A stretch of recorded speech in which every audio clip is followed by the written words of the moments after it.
வணக்கம். நியூஸ் ஃபர்ஸ்டின் உலக முக்கிய செய்திகள். முதலில் தலைப்புச் செய்திகள். போரினால் ஏற்பட்ட சேதங்களுக்கு வளைகுடா நாடுகள் ஈரானுக்கு இழப்பீடு வழங்க வேண்டும், ஐநா தெரிவிப்பு.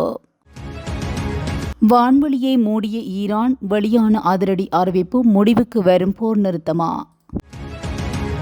உலக வரைபடத்தில் அமெரிக்காவின் தேசிய கொடியால் போர்த்தப்பட்ட ஈரான், ட்ரம்பின் குசும்பு. ஈரானிய சபாநாயகரை சந்தித்த பாகிஸ்தான் ராணுவ தளபதி. வான்வெளி தாக்குதலில் லெபனானில் 10 பேர் உயிரிழப்பு. கலிபோர்னியாவில் ரசாயன கசிவு அபாயம், 40,000 பேர் அவசரமாக வெளியேற்றம். தற்காலிகமாக விசா வைத்திருப்பவர்களுக்கு சொந்த நாடுகளுக்கு செல்ல வேண்டும், அமெரிக்கா புதிய கட்டுப்பாடு. பிரான்சுக்குள் நுழைய ஆஸ்திரேலிய அமைச்சர் தடை. சீனாவின் நிலக்கரி சுரங்கத்தில் பாரிய வெடிப்பு, 90 பேர் உயிரிழப்பு. எபோலா வைரஸ், ஐநா 60 மில்லியன் நிதி ஒதுக்கீடு. தொடர்பான விரிவான செய்திகள். போரினால் ஏற்பட்ட சேதங்களுக்கு வளைகுடா நாடுகள் ஈரானுக்கு இழப்பீடு வழங்க வேண்டும் என ஐநா தூதர் தெரிவித்தார். ஈரானுக்கு எதிரான ஆக்கிரமிப்பு வழிவகுத்ததாக கூறப்படும் பங்கிற்காக பல வளைகுடா அரசாங்கங்கள் சர்வதேச அளவில் பொறுப்பேற்க வேண்டும். அதன் விளைவாக தெஹ்ரானுக்கு ஏற்பட்ட சேதங்களுக்கு இழப்பீடு வழங்க வேண்டும் என்று ஈரானின் ஐநா தூதர் அமீர் ஜயித் இரவானி கூறினார்.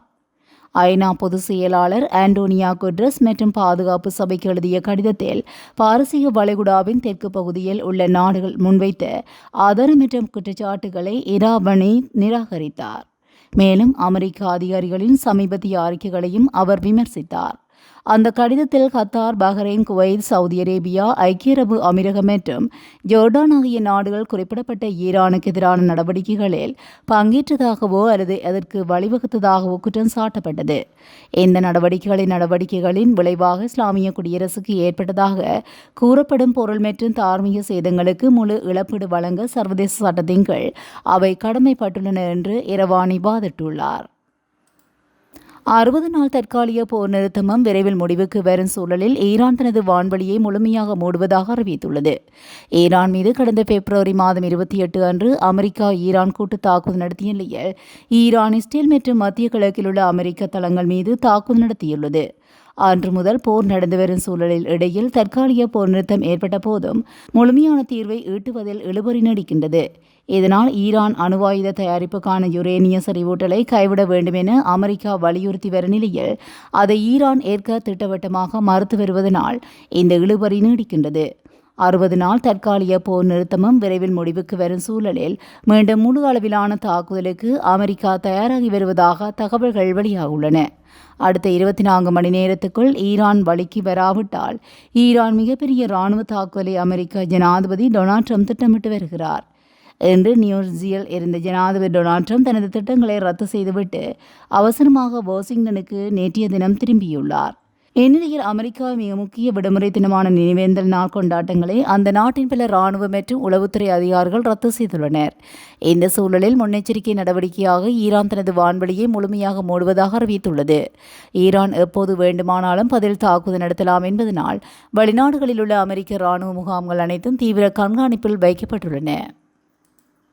உலக வரைபடத்தில் அமெரிக்காவின் தேசிய கொடியால் போர்த்தப்பட்ட ஈரான் நாட்டின் படத்தை அமெரிக்க ஜனாதிபதி டொனால்ட் ட்ரம்ப் வெளியிட்டு பெரும் பரபரப்பை ஏற்படுத்தியுள்ளார். ஈரானுடனான அமைதி பேச்சுவார்த்தையில் ஓரளவுக்கு முன்னேற்றம் ஏற்பட்டுள்ளதாக கூறப்படும் நிலையில் பேச்சு தோல்வியடைந்ததனால் ட்ரம்ப் வசம் மாற்று திட்டங்கள் தயாராக இருக்கின்றன என்று கூறப்படுகிறது.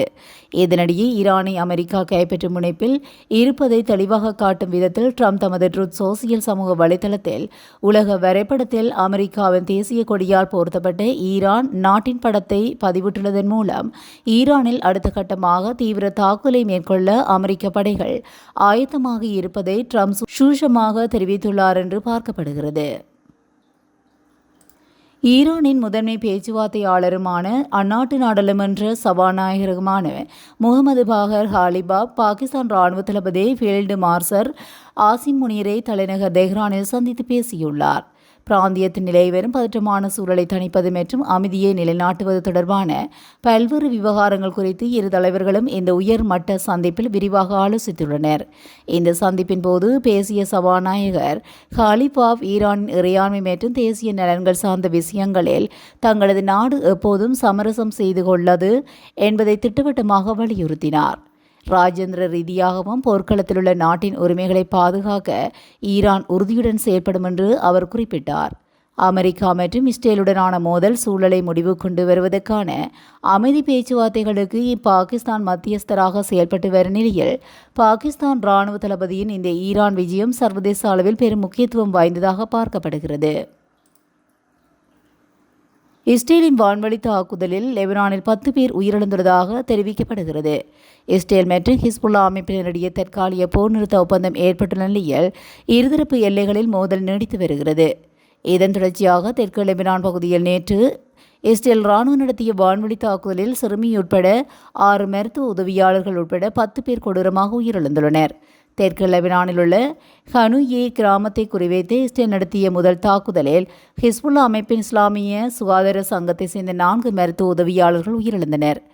டயர் மாகாணத்தில் உள்ள டெய்ர் ஹுவானன் அல் நக்ர் கிராமத்தில் இஸ்ரேல் மற்றொரு வான்வழி தாக்குதலை நடத்தியது.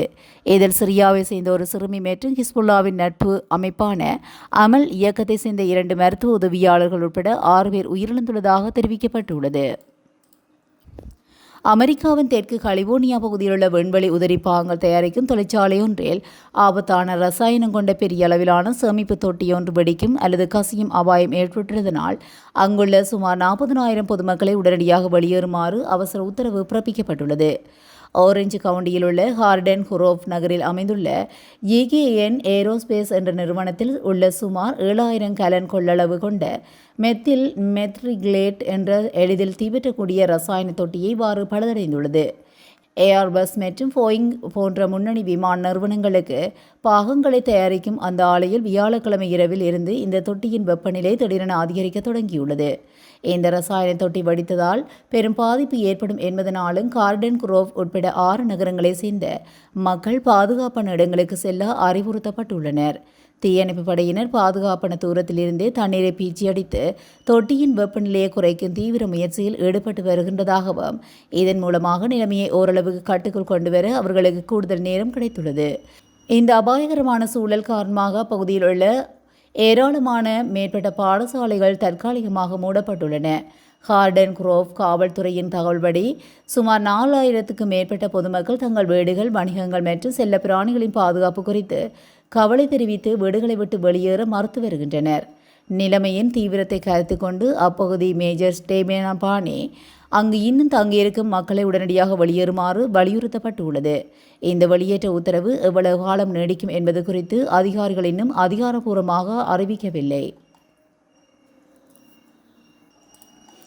அமெரிக்காவுக்குள் தற்காலிக விசாக்கள் மூலம் நுழைந்த வெளிநாட்டு பிரஜைகள் அங்கு நிரந்தர குடியுரிமை விண்ணப்பிக்க விரும்பினால் அவர்கள் தங்களது சொந்த நாடுகளுக்கே திரும்பி சென்றே விண்ணப்பிக்க வேண்டும் என ட்ரம்ப் நிர்வாகம் தெரிவித்துள்ளதாக தெரிவிக்கப்பட்டுள்ளது.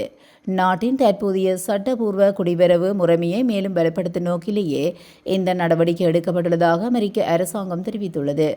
அமெரிக்க ஜனாதிபதி டொனால்ட் ட்ரம்ப் அந்நாட்டின் குடிவரவு விதிகளை கடுமையாக்கவும் நீண்டகால குடியுரிமைக்கான வழிகளை முடக்கவும் மேற்கொண்டு வரும் பரந்த அளவிலான நடவடிக்கைகளின் ஒரு பகுதியாகவே இது பார்க்கப்படுகிறது.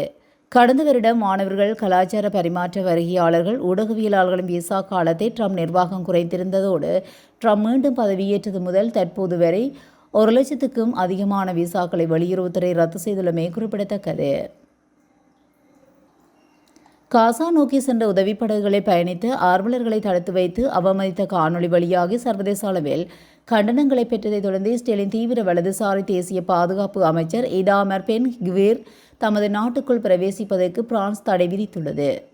பிரான்ஸ் வெளியுறவு அமைச்சர் ஜீன் நோயல் பாரோட் தனது எக்ஸ் சமூக வலைதளத்து பக்கத்தில் இந்த அறிவிப்பை வெளியிட்டுள்ளார். சர்வதேச கடல் பகுதியில் வைத்து இஸ்ரேலிய கடற்படையினரால் இடைமறித்து கடத்தப்பட்ட உதவி படகின் ஆர்வலர்கள் அஸ்தோத் துறைமுகத்தில் கண்கள் கட்டப்பட்டு கைகள் பிணைக்கப்பட்ட நிலையில் தரையில் மண்டியிட்டிருந்த போது இதாமர் பென் கிவிர் அவர்களை பார்த்து ஏளனம் செய்யும் காணொலியை சமூக வலைதளத்தில் வெளியிடப்பட்டிருந்தது. இந்த நிலையில் ஐரோப்பிய குடிமக்களுக்கு எதிராக இழைக்கப்பட்ட இந்த அநாகரிகமான செயலை சகித்துக் கொள்ள முடியாது என ஜீன் நோயல் பெரோட் தெரிவித்துள்ளார். ஒரு பொது அதிகாரி பிரான்ஸ் நாட்டினரை அச்சுறுத்துவதையோ அல்லது வன்முறைக்கு உட்படுத்துவதையோ அனுமதிக்க முடியாது என்றும் அவர் மேலும் குறிப்பிட்டுள்ளார். இதாமர் பென் குவீரின் இந்த செயல் இஸ்ரேலிய அரசாங்கத்துக்குள்ளேயே பலரால் கண்டிக்கப்பட்டுள்ளதை சுட்டிக்காட்டிய பிரான்ஸ் வெளியுறவு அமைச்சர் அவருக்கு எதிராக பொருளாதார அல்லது பயண தடைகளை விதிக்குமாறும் ஐரோப்பிய ஒன்றியத்துக்கு அழைப்பு விடுத்துள்ளார். வடசீனாவின் நிலக்கரி சுரங்கம் ஒன்றில் ஏற்பட்ட வெடிப்பில் குறைந்தது 90 பேர் உயிரிழந்துள்ளதாக சர்வதேச ஊடகங்கள் தெரிவித்துள்ளன. இந்த வெடிப்பு நேற்று முன்தினம் அந்நாட்டு நேரப்படி இரவு 7:29 சான்சி மாகாணத்தில் டாங்சோ குழுமத்துக்கு சொந்தமான லியூ சென்ஜூஸ் நிலக்கரி சுரங்கத்தில் நிகழ்ந்துள்ளது. விபத்து நடந்த நேரத்தில் 247 ஊழியர்கள் அங்கு பணியில் இருந்ததாக தெரிவிக்கப்பட்டுள்ளது. அவ்விடத்தில் மீட்பு பணிகள் தற்போது முன்னெடுக்கப்பட்டு வருவதாக சர்வதேச ஊடகங்கள் செய்தி வெளியிட்டுள்ளன. நிலக்கரி சுரங்கத்தை நடத்தி வந்த அதிகாரிகள் கைது செய்யப்பட்டுள்ளதாக அரசு ஊடகங்கள் தெரிவித்துள்ளது. வாயு வெடிப்புக்கான காரணம் இன்னும் வெளியிடப்படவில்லை. ஆனால் சுரங்கத்தில் அதிக நச்சுத்தன்மை வாய்ந்த மணமற்ற வாயுவான கார்பன் மோனாக்சைடின் அளவு வரம்புகளை மீறியிருந்தது என அரசு ஊடகங்கள் செய்தி வெளியிட்டுள்ளன. காயமடைந்தவர்களுக்கு சிகிச்சை அளிப்பதிலும் உயிர் பிழைத்தவர்களை தேடுவதிலும் முழு முயற்சியை மேற்கொள்ள வேண்டும் என்று சீன அதிபர் தெரிவித்துள்ளார். கொங்கோவில் பரவிவரும் எபோலா வைரஸ் தொற்றுக்கு எதிரான அவசரகால நடவடிக்கைகளை விரைவுபடுத்துவதற்காக ஐக்கிய நாடுகள் சபை தனது மத்திய அவசரகால நிவாரண நிதியிலிருந்து $60 மில்லியன் நிதி ஒதுக்கீடு செய்துள்ளது. ஆப்பிரிக்காவின் உகண்டா, கொங்கோ, சூடான் ஆகிய நாடுகளில் எபோலா வைரஸ் வேகமாக பரவி வருகிற நிலையில் இந்த வைரஸ் மனிதர்களை எளிதில் தாக்கக்கூடியது. இந்த வைரஸ் பரவலால் தடுக்க தகுந்த நடவடிக்கைகளை மேற்கொள்ளும்படியும் உலக சுகாதார நிறுவனம் அறிவுறுத்தியுள்ளது. இந்நிலையில் எபோலா நோய் தொற்றுக்கு எதிரான அவசரகால நடவடிக்கைகளை விரைவுபடுத்துவதற்காக ஐக்கிய நாடுகள் சபை தனது மத்திய அவசரகால நிவாரண நிதியிலிருந்து $60 மில்லியன் நிதி ஒதுக்கீடு செய்துள்ளமை குறிப்பிடத்தக்கது. இதுபோன்ற செய்திகளை உடனுக்குடன் தெரிந்து கொள்ள நியூஸ் ஃபர்ஸ்டுடன் இணைந்திருங்கள். நன்றி, வணக்கம்.